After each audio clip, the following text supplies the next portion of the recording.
What's up, guys? Been a while since I made a video, so I thought I'd shoot one. It is Friday, 4:40. I'm heading to the house. Been painting pretty much all week this week. It's a good time to do some painting. Had rain earlier on this week. Kind of had these people waiting to have this done. So anyway, got that done today. Got a lot of people on the professional handyman group, so that's cool. If you're watching this and you're not on that group, check it out on Facebook. We're sitting at over 2,000 people now, man. I never thought it'd be like that. So thanks for everybody's help on there, being cool with everybody, allowing people to ask questions and not bite their heads off. I've had to toss a couple of people for being butt heads, but other than that, man, it seems to be going pretty good. So what's been going on in my handyman world? I've had two guys work for me, and I can't even say that I fired them. They both kind of quit, if you want to call it that. First guy, he's young boy. I wasn't paying him at $12 an hour, and of course that's about all I was getting out of him. Just didn't know anything, didn't care to learn anything. Constantly on his phone. I was constantly telling him to stay off his phone. And finally, we just kind of parted ways. I just kind of, I don't know. He was off for a while. I didn't have some work for him, and it just kind of drifted apart. I don't know who did what, honestly. Anyway, put another ad on Indeed. Really didn't get much on that. Put an ad on Facebook Jobs. It was about a 25% of the cost, and got a lot of good feedback on there. Finally hired a boy, talked to him through text, and then talked to him in person one time, and then talked to him a second time. He had apparently some good experience in framing, which is what I was hoping to do, because I'm wanting to increase my scope of work when it comes to decks, and I'll have some more covered type porches and stuff like that. He seemed like he knew about that kind of stuff, showed me some of his work, and I talked to him about being on time. I talked to him about honesty. That was one of the first things I told him, that I personally was a Christian, and that I'm going to do the honest thing even when the customer isn't looking, or even when somebody isn't looking. We just got to do it right, Then I talked to him about the telephone. I told him that the last guy was on the phone a lot. I was constantly having to tell him to stay off the phone, so I really wanted to emphasize to him that being on the phone was not acceptable, that I'm not on my phone. I don't even have my phone with me during the day. It sits on a little table that I set up or out of reach, and I'm running my own business, and I don't have my phone all the time. I think that's about, we talked a few things, but I just really wanted to make sure he understood what I was expecting. So anyway, he was with me for about 3 weeks. He was late every day but one day. The last 3 days we were kind of close to his house, so he was leaving to go home to eat. The first day he left, he was gone 45 minutes. And I paid him through lunch, by the way. Oh yeah, paying this boy $20 an hour. Second day he was going to leave, I told him, I said, all right, it was about 11:30, or it was 11:30. I said, all right, at 12 o'clock I'll be ready to get going again.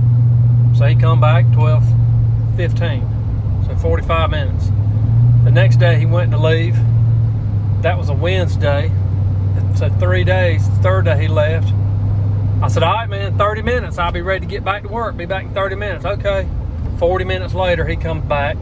He pulls up 40 minutes later. And every day when he's late for work, he'd pull up whenever, 10 minutes after, even if it's 3 or 4 minutes after. I see him pulling up. And then I was kind of getting the vibe from him that what I had to say didn't really mean anything. We had several kind of disagreements, or I'd say, well, let's do like this, and he'd want to do it a different way. And several of the ways I did things We did it because he had a good idea. But for instance, I'll try to explain this, and I don't want to go on and on, but we were laying out joist for a deck, and we were going to lay them out 16 inches on center. Well, I'd already noticed on another job, a gazebo we built, my joists were 1.5 inches off from all of his, except for the first one. And I went back and measured, and just so I'm not kind of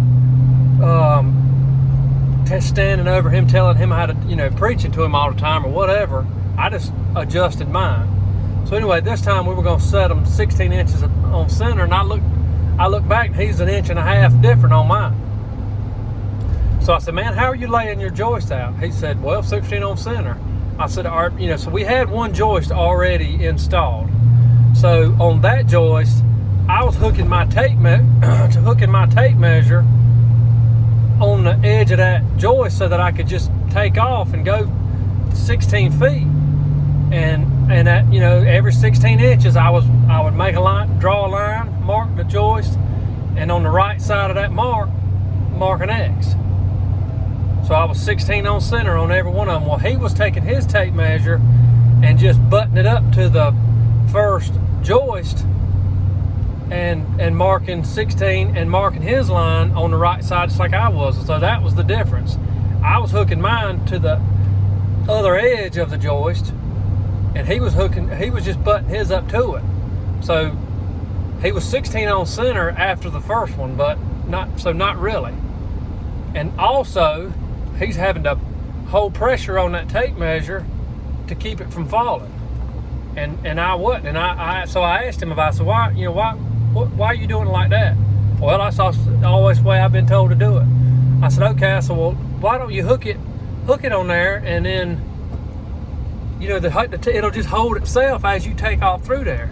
Am I missing something? Well, no, that's just always the way I've done it.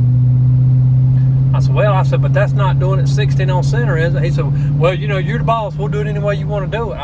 And I got a little aggravated. I said, well, I want to do what's right. I don't want to do what I say. I want to do what's right. If you can tell me what I'm doing is wrong. So anyway, it was just stuff like that. Even when he was wrong, he was right.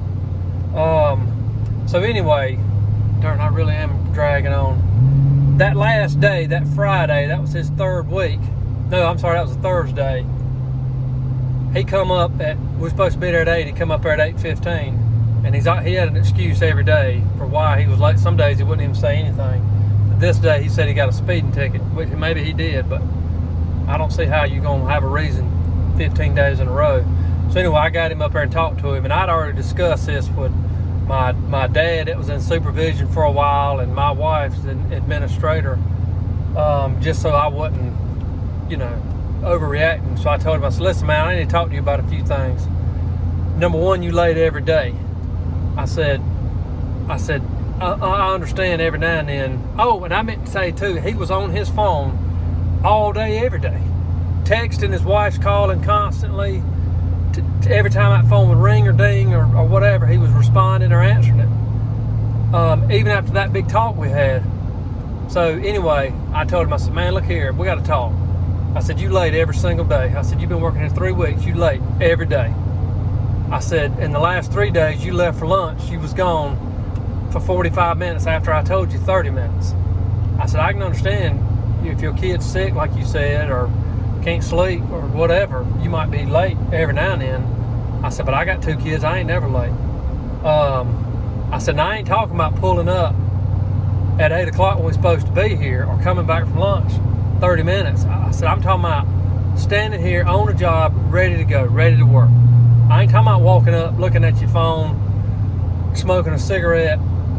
I said, which leads me to my second point. I said, when we talked about you coming to work for me, I told you how much somebody being on their phone frustrated me. I said, you on your phone every day. I said, your wife calls you 15 times a day texting you. I said, you need to let your wife know that call you only if she's got an emergency, and that emergencies are rare. You need to put the phone on the table. And he didn't really say anything. He did dispute me talking about him coming back late from lunch. I said, I ain't wrong. I ain't gonna call his name. I said, I ain't wrong. I said, I made sure I checked my phone to see when you were coming back so that I wouldn't be wrong. I said, and the last thing is, I get the vibe that you don't think what I got to say means anything. You just disregard the things that I say. I said, I didn't hire you to train me how to build decks. I hired you to help me build decks because I've built so many of these. I do such a good job. Apparently, I got lots of work. So anyway, all that to say what I told him, and he seemed to be okay. I said, you have any problems with me? No. So we worked that day. Everything went fine, worked fine. The next day, he texted me about 1:30 in the morning, said he had to take his son to the hospital. He wasn't coming in. I said, okay, well, I hope he gets better. Text him. And I never heard nothing else. He didn't, I hadn't seen him. It's been a week now. I hadn't seen him, heard from him. And also, I happened to be looking around on Facebook, and I put his name in there as a search, went to his page, and you may have seen this on the Facebook post I put on there. He was advertising on his own page. He took pictures of all the jobs me and him had done together. He had even gone to my Facebook page, screenshotted some of my pictures, and said, if you need any, these are some of the projects I've been working on this week. If you need any of this work done, give me a call, put his number on there. Now, I got a lot of responses from that, and I posted it in other places. I would say the majority of the people said that was dishonest to fire him. Some people said that he's got every right to, claim that as his jobs, this and that, and do side work. I got no problem with side work, none at all. When Connor worked with me, I let Connor borrow my tools to go do some side jobs. I just let him borrow my ladder last weekend to go do some work that actually I sent to him. I ain't got no problem with side work. What I got a problem with is somebody claiming it's their work and ain't giving me no credit for the work. And some people say, well, he did do that work. Those are my jobs, relationships that I built in my business, my tools, my material. That's my work. That's my job. To not even say, these are some jobs that I've been doing with my employer, but I can come and do some stuff, did him tell me about it? That's dishonest. I don't care what nobody said. It's just one more thing on the list of reasons why I don't really want that guy working with me. So the guy worked good when he was working, but all them other things, I guess he didn't like a butt chewing, but for now, I'm gonna wait before I go to hiring anybody else. Connor was good help, but everybody else has kind of sucked. I don't want to babysit anymore right now. I'll just wait for somebody good to come along. I'm gonna do what I can by myself for now. It sure is nice not having to worry about whether or not somebody's gonna be on time. Should I say something? Or they coming back? Or they playing on their phone? Or, make me feel like I can't even say nothing to them because they think I'm fussing at them all the time. But anyway, I did not mean to go this long. I know that I was making a series of videos of how to build a deck by yourself. I messed around and deleted the other videos. I'll go back by that job at some point because that's a repeat customer and get a video of that. I'll try to make a few videos here and there, but just thought I'd drop in and tell you what's been going on.